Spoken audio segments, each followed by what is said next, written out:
ഈ വീഡിയോ കണ്ടിട്ട് ഉപകാരപ്പെട്ടിട്ടുണ്ടെങ്കിൽ ലൈക്ക് കൊടുക്കുക, യൂട്യൂബ് ചാനൽ സബ്സ്ക്രൈബ് ചെയ്യാൻ മറക്കരുത്. ഒരുപാട് കാര്യങ്ങൾ ഇതിൽ പറയുന്നുണ്ട്. ജിയോ എയർ ഫൈബർ അതുപോലെ തന്നെ എയർടെൽ എക്സ്ട്രീം എയർ ഫൈബർ നിലവിൽ നമുക്ക് നമ്മുടെ കേരളത്തിൽ അല്ലെങ്കിൽ ഇന്ത്യയിൽ എവിടെയും കിട്ടുന്നുണ്ട്. ഇപ്പോൾ ഈ ഒരു പുതിയ കണക്ഷൻ എടുത്തതിന് ശേഷം, കണക്ഷൻ എടുക്കാൻ ആർക്കും കഴിയും, എടുത്തതിന് ശേഷമുള്ള ചില പ്രശ്നങ്ങളാണ് ഞാനിത് പറയാൻ ഉദ്ദേശിക്കുന്നത്. ഇപ്പോൾ നിങ്ങൾ ഈ വീഡിയോ കാണുന്നതിൽ പലരും എയർടെൽ എക്സ്ട്രീം എടുത്ത ആളുകളുണ്ടാവാം, അതുപോലെ ജിയോ എയർ ഫൈബർ എടുത്ത ആളുകളുണ്ടാവാം. അതിന് ശേഷമുള്ള ഒരുപാട് പ്രശ്നങ്ങൾ നമ്മൾ ഈ യൂട്യൂബിലും ഫേസ്ബുക്കിലും ഒക്കെ ആയിട്ട് പല ഏരിയയിലും കമൻറ്റ് ചെയ്യുന്നുണ്ട്, പല പ്രോബ്ലങ്ങൾ, പല സർവീസ് ഇല്ലായ്മയൊക്കെ. അപ്പോൾ അതിൻ്റെ ചില കാര്യങ്ങൾ, കാരണം ഞാൻ ഇത് രണ്ടും ഇൻസ്റ്റാൾ ചെയ്യുന്ന ആളാണ്, സർവീസ് ചെയ്യുന്ന ആളുമാണ് ഞാൻ. അപ്പോൾ എനിക്ക് ഇതിനെപ്പറ്റി പറയാനുള്ളൊരു കാര്യമാണ്, ഞാൻ ടെക്നീഷ്യൻ ആയതുകൊണ്ട് എന്തുകൊണ്ടാണ് ഇതിൻ്റെ ചില പ്രശ്നങ്ങൾ, അപ്പോൾ അത് ഞാൻ അക്കമിട്ട് പറയാൻ ഉദ്ദേശിക്കുന്നുണ്ട്. കാരണം ഈ ഒരു വീഡിയോ കണ്ടിട്ട് ഒരുപാട് ആൾക്കാർ, എൻ്റെ എയർ ഫൈബറിനൊക്കെ എൻ്റെ യൂട്യൂബൊക്കെ കണ്ടിട്ട് ഒരുപാട് ആൾക്കാർ എയർ ഫൈബർ കേരളത്തിൽ പല ജില്ലകളിൽ എടുത്തിട്ടുണ്ട്. എടുത്ത ആൾക്കാർ പല അഭിപ്രായങ്ങൾ എന്നെ വിളിച്ച് പറയുന്നുണ്ട്. പല ആൾ നല്ല അഭിപ്രായമുണ്ട്, മോശം അഭിപ്രായമുണ്ട്. അപ്പം മോശപ്പെട്ട ചില കാര്യങ്ങളാണ് ഞാൻ ഈ യൂട്യൂബിൽ പറയാൻ ഉദ്ദേശിക്കുന്നത്. നിങ്ങളിനി എടുത്തു കഴിഞ്ഞാൽ നിങ്ങൾക്ക് വരാനുണ്ടാകുന്ന ചില പ്രശ്നങ്ങളാണ് ഞാൻ ഇതിലൂടെ പറയുന്നത്. ഈ ജിയോ എയുടെ എയർ ഫൈബർ എടുത്തിട്ട് പലരും സർവീസിനെ കുറിച്ചിട്ട് ഒരുപാട് പ്രോബ്ലങ്ങൾ പറയുന്നുണ്ട്. ഞാൻ പറയാനുള്ള കാരണം, ഈ ജിയോ എയർ ഫൈബർ ഞാൻ ചെയ്യുന്നുണ്ട് എൻ്റെ നാട്ടിൽ, അതുപോലെ തന്നെ എയർടെൽ എയർ ഫൈബർ ചെയ്യുന്നുണ്ട്. ഞാൻ ആദ്യം ജിയോ എയർ ഫൈബറിനെ പറ്റി പറയാം. കണക്ഷൻ്റെ കാര്യത്തിൽ നമ്മളിപ്പോൾ എയർടെൽ എയർ ഫൈബർ ആണെങ്കിലും ജിയോ എയർ ഫൈബർ ആണെങ്കിലും സംഭവം കമ്പനി കൊടുക്കുന്ന ഒരു ഡീസൻറ്റ് പരിപാടി തന്നെയാണ്. നെറ്റ് ചാനൽ OTT, അവിടെ റേഞ്ച് ഉണ്ടെങ്കിൽ സംഭവം ഇൻസ്റ്റാൾ ചെയ്യാം, വേറെ പ്രശ്നങ്ങളൊന്നും ഇല്ലാണ്ട്, കംപ്ലയിൻ്റ് ഒന്നുമില്ല, കണ്ടിന്യൂ ചെയ്തു പോവാം. കംപ്ലയിൻറ്റ് വന്നാൽ, ഈ ജിയോ എയർ ഫൈബറിൽ കംപ്ലയിൻറ്റ് വന്നു കഴിഞ്ഞാൽ, നിങ്ങൾ ഈ വീഡിയോ കാണുന്ന പല ആളുകളും കംപ്ലയിൻറ്റ് വന്നിട്ട് നിങ്ങൾ കസ്റ്റമർ കെയറിലോ അല്ലെങ്കിൽ ജിയോൻ്റെ ആപ്പ് വഴിയോ ഒക്കെ കംപ്ലയിൻറ്റ് രജിസ്റ്റർ ചെയ്തിട്ടുണ്ടാവും. പക്ഷേങ്കിൽ 90 അല്ല 85% ആ കംപ്ലയിൻറ്റ് നിങ്ങൾക്ക് സോൾവ് ചെയ്യാൻ ഒരാൾ പോലും വരില്ല. ഒരുപക്ഷെ നിങ്ങൾക്ക് ഞാനീ പറയുന്ന അനുഭവമുള്ള ആളുകളുണ്ടെങ്കിൽ ഒന്ന് കമൻറ്റ് കൊടുക്കുക ഇതിൻ്റെ അടിയിൽ, ഞാൻ പറയുന്നത് തെറ്റാണോ ശരിയാണോ എന്നൊക്കെ. കാരണം ഞാൻ ജിയോൻ്റെ സർവീസ് ചെയ്യുന്നുണ്ട്, ജിയോൻ്റെ കണക്ഷൻ ചെയ്യുന്നുണ്ട്, എയർടെൽ എയർ ഫൈബർ കണക്ഷൻ ചെയ്യുന്നുണ്ട്, സർവീസും ചെയ്യുന്നുണ്ട്.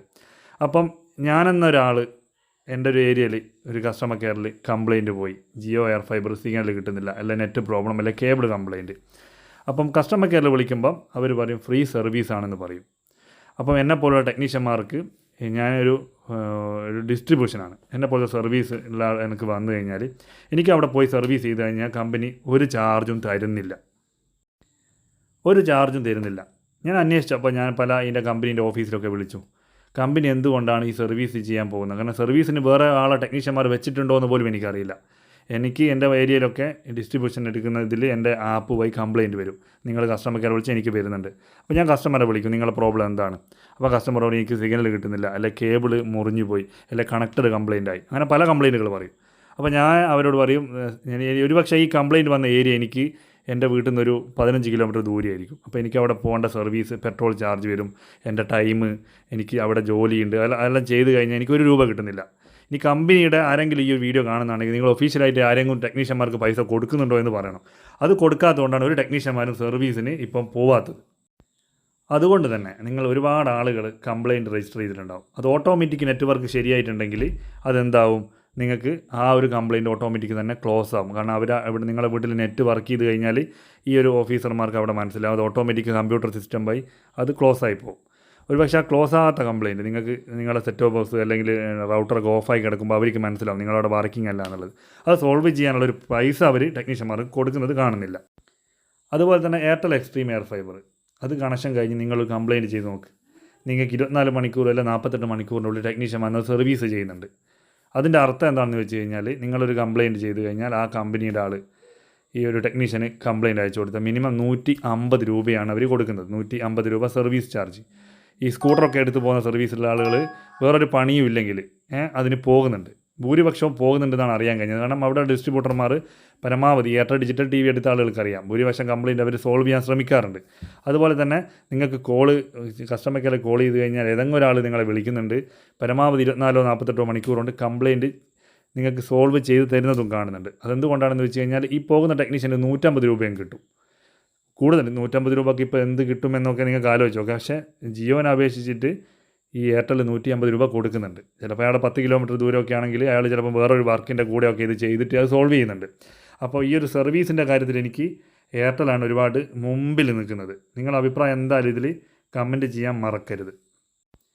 അതുപോലെ തന്നെ ഈ ജിയോ എയർ ഫൈബറിൻ്റെ വേറൊരു വലിയൊരു പ്രശ്നമാണ് എനിക്ക് പറയാനുള്ളത്. ഞാൻ ടെക്നീഷ്യൻ ആയതുകൊണ്ടാണ് പറയുന്നത്. നമ്മളിപ്പോൾ ഒരു വീട്ടിൽ കണക്ഷൻ കൊടുക്കാൻ പോയി. അപ്പോൾ എൻ്റെ വീട്ടിൻ്റെ ഒരു പറമ്പിൻ്റെ അപ്പുറം വേറൊരു വീടുണ്ട്. 100 മീറ്റർ പരിധിയിൽ 3 വീടുണ്ട്.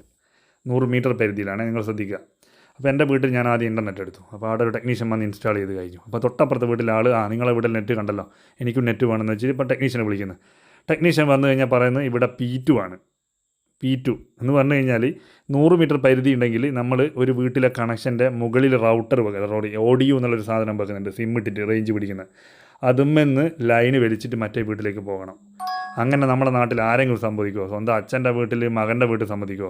അല്ലെങ്കിൽ ഏതെങ്കിലും ഒരു കുടുംബക്കാരൻ സമ്മതിക്കുമോ? അല്ലെങ്കിൽ ഇടവലക്കാരൻ തൊട്ടടുത്ത വീട്ടിൽ സ്വന്തം വീട്ടിൽ നിന്ന് ഒരു ലൈൻ വലിക്കാൻ സമ്മതിക്കുമോ? സമ്മതിക്കില്ല നമ്മുടെ നാട്ടിൽ. ഇനി നോർത്തിലൊക്കെ അങ്ങനെ ഉണ്ടോ എന്ന് എനിക്കറിയില്ല. അപ്പോൾ ആ ഒരു പ്രശ്നം കാരണം പല ടെക്നീഷ്യന്മാർ എന്ത് ചെയ്യും, ഈ ഒരു 100 മീറ്റർ പരിധി അപ്പുറത്ത് നിങ്ങളുടെ വീട്ടിൻ്റെ ലൊക്കേഷൻ കാണിക്കും. ലൊക്കേഷൻ വഴിയാണ് ഇത് ഒരു ഇത് കോൺടാക്റ്റ് ചെയ്യുന്നത്.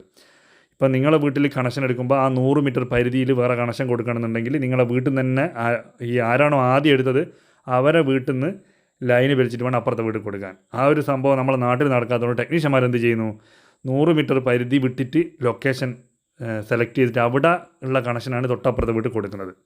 അപ്പോൾ അതിൻ്റെ തൊട്ടപ്പുറത്ത് ഒരാൾക്ക് കണക്ഷൻ വേണമെന്നുണ്ടെങ്കിൽ പിന്നെ ഒരു 100 മീറ്റർ പരിധി വിട്ടിട്ട് വേണം ചെയ്യാൻ. ഈ ഒരു മണ്ടത്തരം കാരണം ജിയോൻ്റെ എയർ ഫൈബറിന് ഒരുപാട് കണക്ഷൻ നഷ്ടപ്പെടുന്നുണ്ട്. ഞാനും പോലും കൊടുക്കും. ഒരുപക്ഷെ നമ്മുടെ ഏരിയകളിൽ ഒരുപാട് കണക്ഷൻ വന്നു കഴിഞ്ഞാൽ പുതുതായിട്ടൊരു കണക്ഷൻ എടുക്കണമെന്നുണ്ടെങ്കിൽ ചിലപ്പോൾ ഒരു 5 കിലോമീറ്റർ അപ്പുറം പോയിട്ട് ലൊക്കേഷൻ എടുക്കേണ്ടി വരും. എന്തുകൊണ്ടാണെന്ന് ഈ ഒരു മണ്ടത്തരം കാരണം എത്ര കണക്ഷനാണ് ജിയോ എയർ ഫൈബറിന് പോകുന്നുണ്ടെന്ന് അറിയോ? ഞാനൊക്കെ പോയി കഴിഞ്ഞാൽ ആ ഏരിയയിലൊക്കെ ഒരു 10 വീടുണ്ടെങ്കിൽ അതിൽ 4 വീട് കണക്ഷൻ ഉണ്ടെങ്കിൽ നിങ്ങൾക്ക് ഇനി ഒരു കിലോമീറ്റർ അപ്പുറമൊക്കെ പോകേണ്ടി വരും. എന്തുകൊണ്ടാണ് 100 മീറ്റർ ഒക്കെ അടിച്ചിട്ട് ആളുകൾ ഒരുപാട് ദൂരെ എത്തിയിട്ടുണ്ടാകും അതിൻ്റെ ഒരു ലൊക്കേഷൻ. അതുകൊണ്ട് കണക്ഷൻ ഒരുപാട് നഷ്ടപ്പെട്ടു പോകുന്നുണ്ടാവും. പക്ഷേ ഇതേ ഒരു സിസ്റ്റം തന്നെയാണ് കണ്ടിന്യൂ ചെയ്യുന്നത് എയർടെൽ എക്സ്ട്രീം എയർ ഫൈബർ. ഞാൻ ഏറ്റവും കൂടുതൽ ചെയ്യുന്നത് ജിയോ ആണ്. എന്നിട്ട് ഞാൻ എയർടെലിൻ്റെ എക്സ്ട്രീം എയർ ഫൈബറിനെ ഞാൻ പൊക്കി പറയുന്നൊന്നും വിചാരിക്കരുത്. കാരണം ഈ 2 താരതമ്യം കൊണ്ട് എനിക്ക് ഒരുപാട് ബുദ്ധിമുട്ടുണ്ട്. ഞാൻ ജിയോ ആണ് കൂടുതൽ കണക്ഷൻ ചെയ്യുന്നത്. പക്ഷേങ്കിൽ ഇതുപോലെ ചിലപ്പം ഈ ലൊക്കേഷൻ കാരണം ഞാൻ ചിലപ്പോൾ 1 കിലോമീറ്റർ അല്ലെങ്കിൽ 700 മീറ്റർ ഒക്കെ നടക്കേണ്ട ആവശ്യം വരും. ചിലപ്പം വണ്ടി കാറൊക്കെ എടുത്തിട്ടാണ് പോവുക. അപ്പോൾ ഞാൻ വെറുതെ പെട്രോൾ ലാഭിക്കാമല്ലോ എന്ന് വിചാരിച്ചു. കാരണം നിങ്ങൾ വിചാരിച്ച പോലെ സർവീസ് ചാർജൊന്നും ഒരു കമ്പനിയും തരുന്നില്ല. 400 രൂപയൊക്കെയാണ് പുതിയ കണക്ഷൻ ഫിറ്റ് ചെയ്താൽ കിട്ടുക. 400 രൂപയ്ക്ക് ഞാനിപ്പോൾ മഴക്കാലമായതുകൊണ്ട് കാറൊക്കെ എടുത്തിട്ടാണ് ഫിറ്റ് ചെയ്യാൻ പോകുക. ഈ സ്കൂട്ടർ എടുത്ത് പോകുമ്പോൾ നിങ്ങൾക്കറിയാം ഒരുപാട് ബുദ്ധിമുട്ടുകളുണ്ട്. ഒരുപാട് ബോക്സുകളൊക്കെ വെച്ച് പോകണം നമ്മൾ വണ്ടിയിൽ. അപ്പോൾ ആ 400 രൂപയ്ക്ക് നമ്മൾ 150 രൂപേൻ്റെ എണ്ണ കത്തിക്കണം. പിന്നെയും നമ്മൾ ഈ 1 കിലോമീറ്റർ അല്ലെങ്കിൽ 600 മീറ്റർ അങ്ങോട്ടും ഇങ്ങോട്ടൊക്കെ ഓടിക്കേണ്ടി വരുമ്പോൾ നമ്മൾ വിചാരിക്കും നടക്കാമെന്ന്. ശരിക്കും പറഞ്ഞാൽ നമ്മളെ ഈ ഷുഗറും കൊളസ്ട്രോളൊക്കെ ഉള്ള ആളുകൾ ഈ വർക്കിന് പോയാലുണ്ടല്ലോ ശരിക്ക് ഒരുപാട് വെയിറ്റ് കുറയും.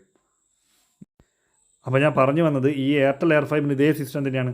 പക്ഷേ അതിന് 100 മീറ്റർ പരിധി അങ്ങനെയൊന്നുമില്ല. നമ്മളെ എൻ്റെ തൊട്ട് വീട്ടിൽ 3 വീടുണ്ടെങ്കിൽ ഇവിടെയും നമുക്കൊരു പുതിയ കണക്ഷൻ കൊടുക്കാം, തൊട്ടപ്പുറത്തെ വീട്ടിലൊരു കണക്ഷൻ കൊടുക്കാം, അതിൻ്റെ അപ്പുറത്തെ വീട്ടിലൊരു കണക്ഷൻ കൊടുക്കാം. അവർ പറയുന്നില്ല ഈ ഒരു വീട്ടിൽ നിങ്ങൾ കണക്ഷൻ എടുത്തിട്ടുണ്ടെങ്കിൽ ആ വീട്ടിൻ്റെ മുകളിൽ നിന്ന് കണക്ഷൻ വലിക്കണമെന്നൊന്നും ഒരിക്കലും പറയുന്നില്ല. ഞാനീ പറഞ്ഞു വരുന്നത് ചില ആളുകൾ ഇത് കേൾക്കുമ്പോൾ ഒന്നും മനസ്സിലാവില്ല. കാരണം ഈ ടെക്നീഷ്യന്മാരുടെ കാര്യമാണ് ഞാൻ പറഞ്ഞു വരുന്നത്. ഒരുപക്ഷെ ഈ ഒരു കാര്യം പല കസ്റ്റമേഴ്സിനും ഈ ഒരു ടെക്നീഷ്യൻ വന്ന് പറഞ്ഞിട്ടുണ്ടാവും, അയ്യോ ഇവിടെ കണക്ഷൻ എടുക്കാൻ പറ്റില്ല, ചിലപ്പം കുറച്ച് ഒരു 100-200 മീറ്റർ അപ്പുറത്ത് എടുക്കാൻ പറ്റുമെന്നൊക്കെ പറയുമ്പോൾ ഒരുപാട് പ്രശ്നങ്ങൾ വരുന്നുണ്ട്. അപ്പോൾ ഈ ഒരു പ്രശ്നങ്ങളൊക്കെ ഉള്ളതുകൊണ്ടാണ് എയർടെൽ എക്സ്ട്രീം എയർ ഫൈബർ കുറച്ചും കൂടി ബെറ്ററായിട്ട് എനിക്ക് തോന്നിയിട്ടുള്ളത്.